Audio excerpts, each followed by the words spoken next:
10 محرم الحرام کی چند خصوصیات۔ حضرت آدم علیہ السلام کی توبہ قبول ہوئی۔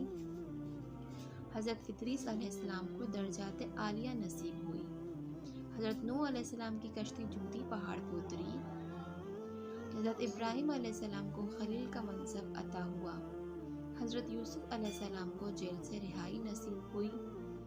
حضرت یعقوب علیہ السلام کی بینائی لٹائی گئی۔ حضرت یونس علیہ السلام کو مچھلی کے پیٹ سے نجات ملی۔ حضرت موسیٰ علیہ السلام کی قوم کو فرعون سے نجات ملی۔ حضرت یونس علیہ السلام کی قوم کی توبہ قبول ہوئی۔